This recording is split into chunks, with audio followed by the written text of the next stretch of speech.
So we can call this the rollout stage or the scale-up stage. So to implement this stage, we need to think about what are the resources worth investing in this new approach. So if the system is improving versus a gut feel guesswork approach by up to maybe 50% in a low risk area, then it sounds attractive for rollout. The costs are not substantial. If it was in a higher risk area such as healthcare, of course we'd be much slower, much more careful before we roll out a test, and we'd probably do repeated tests around that. The big change, particularly with these new platforms we've been talking about, is that in the past, the prototyping stage and the scaling up stage will be done on different systems, often different people using different techniques. But these new platforms allow you to both in the same place, reducing the delays and the confusions between those two stages. And all of these platforms we've been touched on allow you to do that.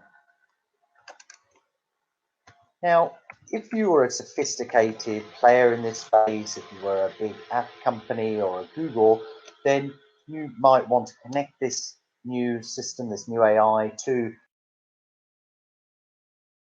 through a sort of connection gateway called an API.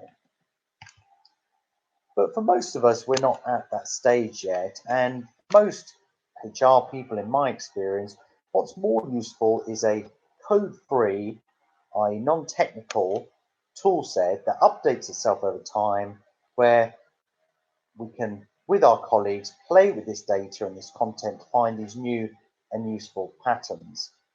And all of these systems that we've been mentioning, and again, I don't have ties to any of these companies, offer this capability.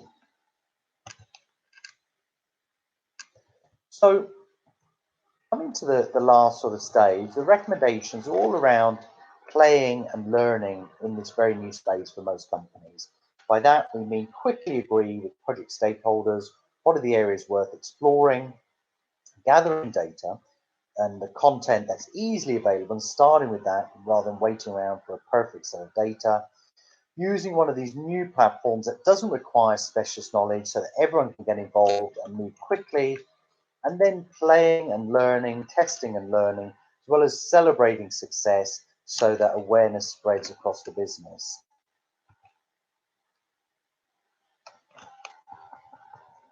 So that's just a brief summary on how we tackle these projects more widely, relevant to a wide breadth of companies, big and small. Just to finish up on what is the near future in this space? Well, because the big technology companies are pushing this and the small ones as well now, AI is going to appear almost everywhere. Anywhere that software touches or affects, there's going to be an AI capability added in over the next decade. And the benefits to the under-empowered billions in the world who otherwise wouldn't get access to the technology we take for granted in developed geographies will be huge benefits for them. We do need to retrain, such as we're doing now, to work out how these new systems work. And we do need to battle misuse around, particularly with things like an ethical approach to AI.